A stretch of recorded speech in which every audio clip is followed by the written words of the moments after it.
all of Panther Nation, and welcome into a very special announcement here as I am now joined by our new athletic director and head coach Carl Abseck. Coach, I've been saying the same name here for the last 30 years to go back to Coach Outlaw. So it'll take me a second to get used to everything like you are. Man, congratulations on it, and we're sure lucky to have you here.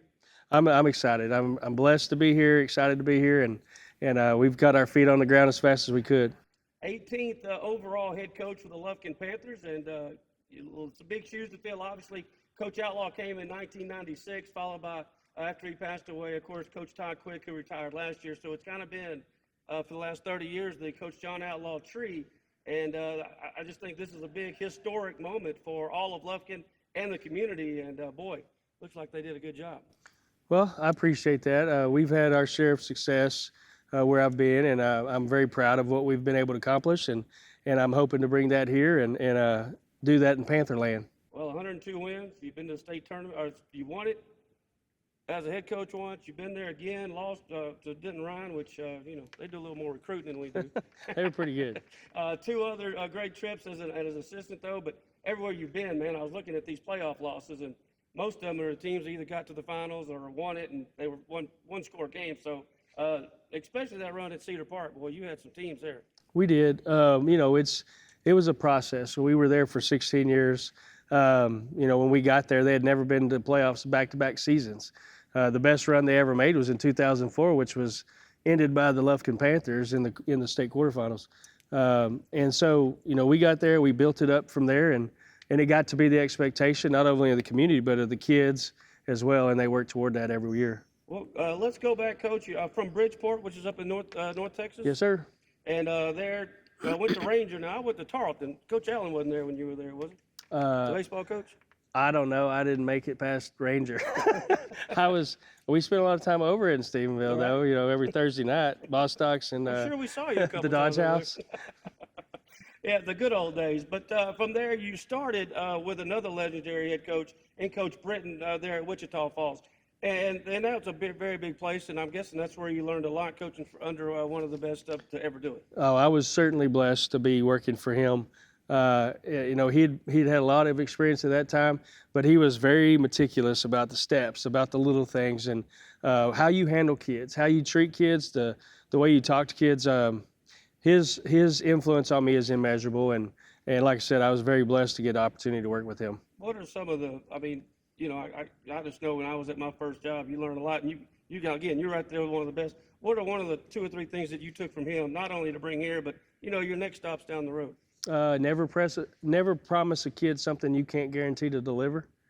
Was probably the biggest deal. I mean, we talked about playing time one time, and I was first-year guy. I said, "Hey, I'm gonna get you in this game next week."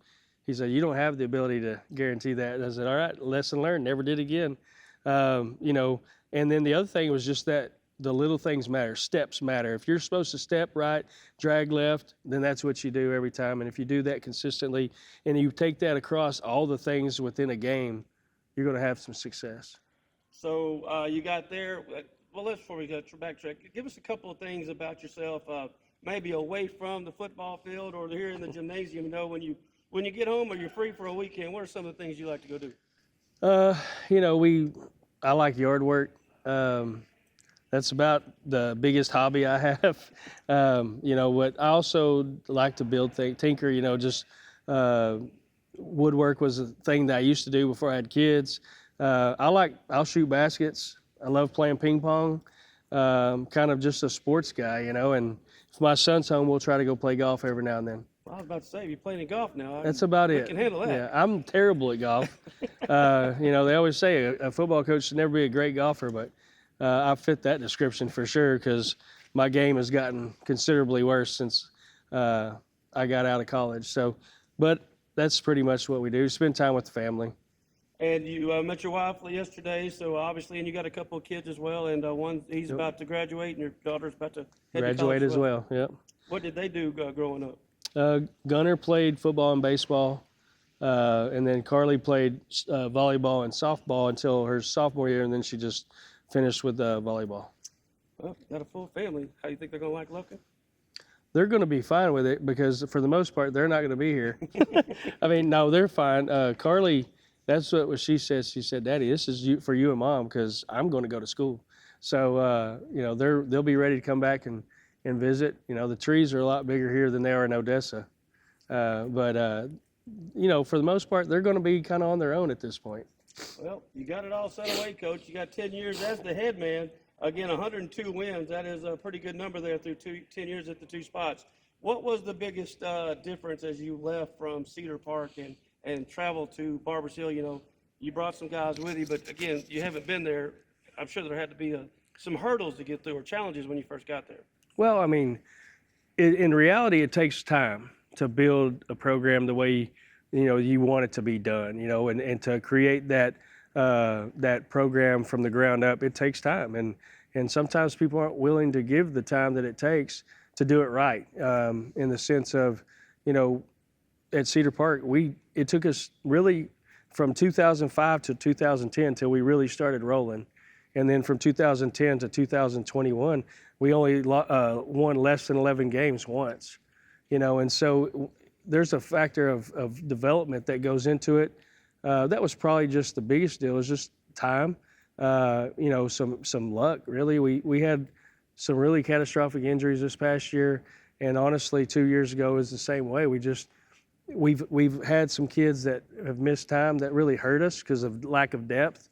But the kids really bought into what we were doing and really did a tremendous job. I was super proud of how they performed this year, considering all the issues that we went through with injuries and so on. But it's a full package delivery. I mean, we're going to start working them when they're in 7th grade. Actually, before that, when they're in the youth league, and we're going to work their way up. And by the time they get to high school, hopefully, it's almost second nature. And that was the difference between Cedar Park and Barbers Hill. We had been doing that. So those kids, by the time they were freshmen, to me, they were a year and a half better than your opponent. These are Whataburger stickers. Proof that everything you dream up for your 100% fresh beef Whataburger is right under the bun. So go wild, burger lover. Avocado, jalapenos, and no onions. Wait, avocado grilled jalapenos. Oh, and bacon and creamy pepper sauce. However you dream it, we'll make it. Whataburger, just like you like it. Hey, have you seen Thang? He's supposed to pick us up. I don't know where he went.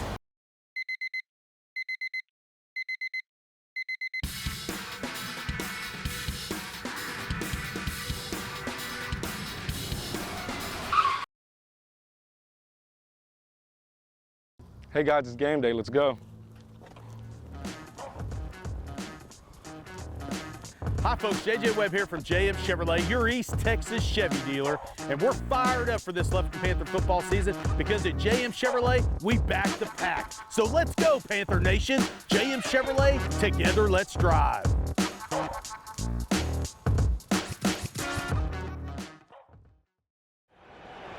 Red 18. This season, you can share a Coke with your team on it. So I'm going to tell you how with a little help from this quarterback. Selling 44. You can share a Coke when your team's up. Red Poncho. You can share a Coke when your team's down. Happy Jolly. You can share a Coke with a coach, a mascot, or an MVP. Chili, chili, chili. You can even share a Coke with your rival on game day.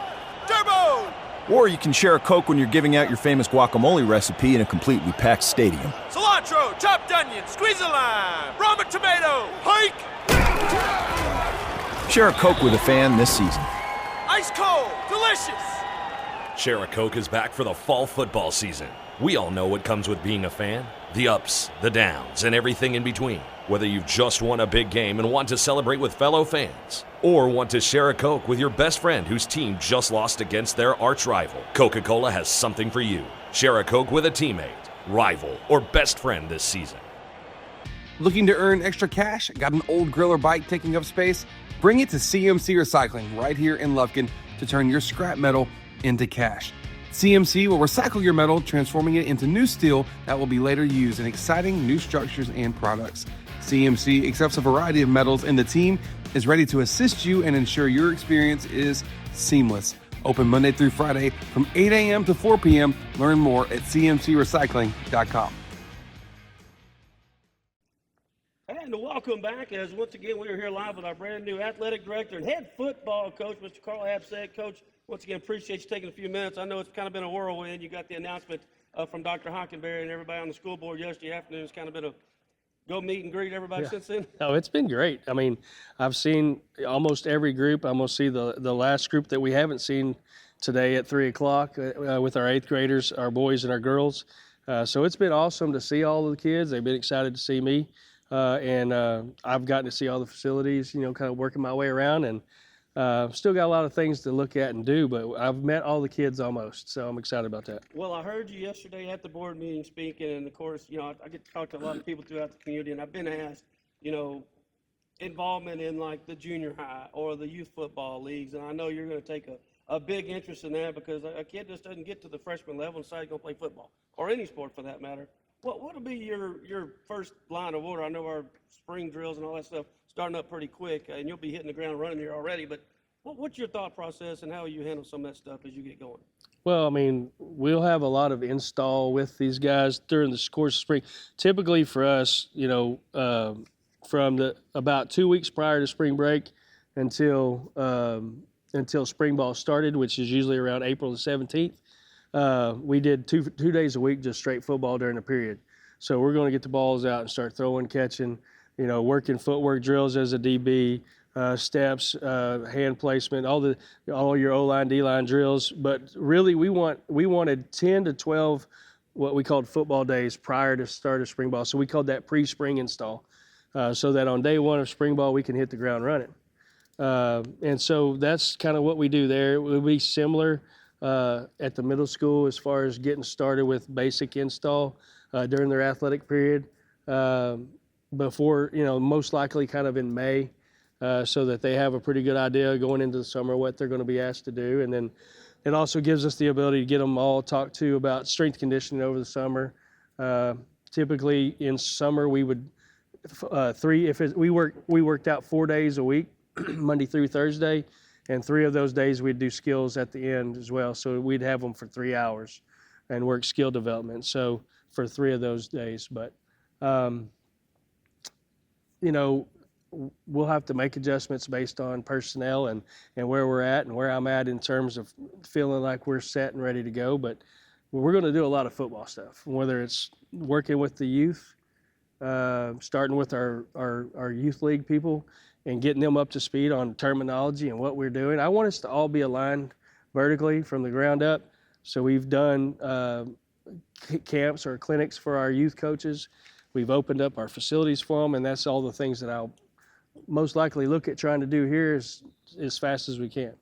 Oh, that sounds like a great plan. And then, we talk X's and O's sometimes, and I know you're going to have your new philosophy, but Coach Outlaw changed the offense in, 2001 for Reggie McNeil, and we've kind of been running the spread ever since with a version with Coach Green. And, of course, Coach Quick has been the defensive coordinator since then, and I know he was the head coach for the last 13 years, but he still had his big hand on the defense. When you guys come in, when we get here on the, I think the 29th of August on that first game, what can the fans expect to see X's and O's wise, especially on the offensive side? Philosophy-wise, is if you have, I know you got to see what kids you got first and adapt to your program, but if you have the kind of kids that you want, what will be the type of offense we expect to see? We're going to play as fast as we can play most of the time. You have different tempos. I think they all serve a purpose, but we want to play fast at times.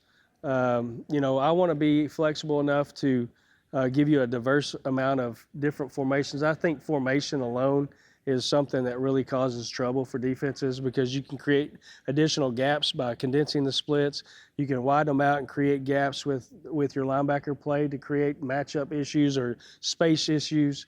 We're going to try to occupy space and really, get the ball into holes. I want to get the ball into our best kids' hands as much as I can, whether it means we're throwing it or whether we're running. I know we have some really talented kids coming back, and we have a lot of guys that we have to find out if they're ready because, we graduated a lot of senior receivers, but it means that's opportunities for younger guys that hopefully they're ready to step up, and that's what we'll use the next, 3, 4, 5 weeks to find out. And so we want to play fast, but I'm really big on taking what the defense gives you and utilizing your tools. And so I think we'll have enough tools in the tool belt to really create some issues for the defense. I know that we have quite a few linemen coming back that played a lot, and that's always a great place to start. And then obviously the quarterback, hopefully, he's healthy, Javion Johnson. Hopefully he's healthy and is recovered fully from his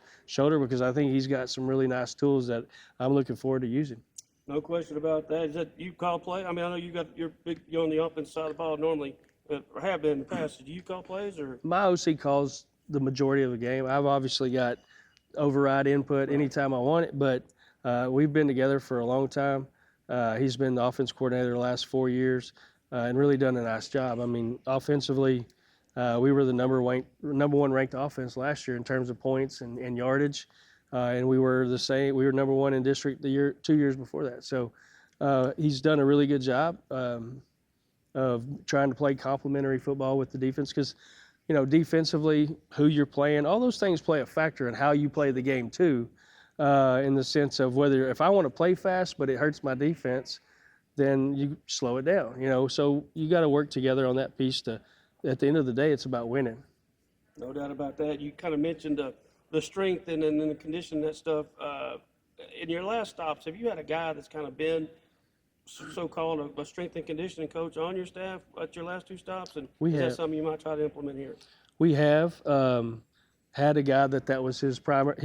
His second sport was strength conditioning was his primary responsibility outside of football. But here, what we're looking at doing is having a dedicated strength conditioning coach that's all he does all day, and it's going to be boys, girls, middle school, high school. He's going to be able to initiate the workouts. He's going to be able to hopefully be at all those places as much. I know we have some overlap on certain things, but he should be able to be impactful on all those things and very much involved in the design piece of it.